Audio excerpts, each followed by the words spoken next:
In the previous season of Welcome to St. Cloud, we closely followed the riveting journeys of Jessica Bishop, Cynthia Woodrow, and Peter Anderson as they found their way back to their hometown, St. Cloud. Peter Anderson, having concluded his medical studies, returned home to marry his high school sweetheart, Patricia Haley, and inherit his father's mantle at the Anderson Family Clinic. Beneath the calm surface of the respected Anderson family lies a tumultuous storm. Angie Anderson, indifferent to her husband and children, is a hard-drinking woman with a history of extramarital affairs. Yet, the greatest shock to the family and the community is the abduction of Lucy Anderson, the youngest daughter, during the engagement celebration of Peter and Patricia. Cynthia Woodrow, the youngest offspring of the most powerful family in St. Cloud, is a reluctant inhabitant. After completing her degree in gender studies, Cynthia was compelled by her parents to return to the town she despises. However, her ennui shatters upon encountering a mysterious and handsome stranger on the beach. The stranger identifies himself as Robert Carpenter Fogg, a wealthy young man who vanished 3 decades ago. Although he was presumed to have drowned in Lynch Bay, his body was never recovered. Jessica Bishop was thrust back into the folds of St. Cloud after her husband was incarcerated for embezzlement and subsequently died in prison. Broken and distressed, Jessica retreated to her mother's house to recover. In the meantime, she persuaded the senior Dr. Anderson to employ her as the clinic's psychotherapist. Despite the town's aversion to discussing personal problems, Jessica finds a patient in Cynthia Woodrow. Jessica's mother has adopted a fervent religious lifestyle, a change that Jessica finds off-putting. However, after meeting the charismatic Reverend Sanders, she finds herself inexplicably drawn to the holy man, leading to a passionate and forbidden affair. The startling re-emergence of Robert Carpenter Fogg intertwines the lives of our 3 protagonists.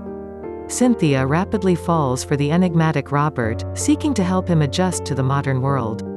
Peter, the rational scientist, is skeptical about Robert's resurrection, despite the corroborating dental records, photographs, and DNA evidence. Jessica, on the other hand, is torn. The idea of Robert's return seems implausible, yet his physical presence is undeniable. She endeavors to use hypnosis to unravel the mystery surrounding Robert, only to trigger his traumatic memories of drowning. The shocking return of the Carpenter Fogg scion is soon overshadowed by the investigation into Lucy's disappearance.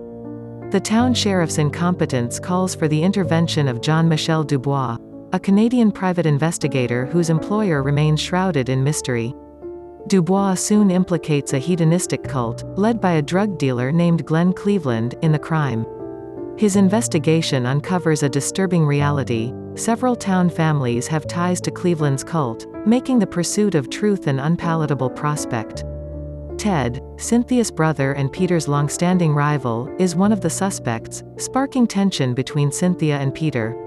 However, their personal battles soon consume them. Cynthia finds herself dealing with Robert's increasingly bizarre behavior, culminating in his inexplicable return to the sea, leaving Cynthia heartbroken. Meanwhile, Peter's family crumbles around him. His sister Donna exhibits signs of a split personality disorder, his mother Angie makes a suicide attempt, and his father is rendered helpless by grief. The discovery of Lucy's lifeless body near the woods, brutally assaulted and murdered, shatters the Anderson family. Dubois' investigation takes a drastic turn after the discovery of Lucy's body. He learns that Cleveland and other cult members have fled the town and that Angie Anderson was a cult member, complicit in her own daughter's death. Angie, in a state of drunken despair, confesses to Dubois at the Xanadu Motel about Lucy's sacrificial killing in a ritual to gain power, a ritual that required a virgin victim whose death would convulse the community. Following her confession, Angie attempts suicide again and is hospitalized. Dubois shares the shocking confession with Peter and the sheriff, leading to the decision to pin the crime on the absconded Cleveland. The sheriff, overwhelmed by the case, resigns. Walter Fox, the town's second most powerful man and Lucy's biological father, is revealed as Dubois' employer. Upon receiving Dubois' report, Fox commissions him to track down Cleveland. Simultaneously, a band of intriguing individuals arrives in St. Cloud.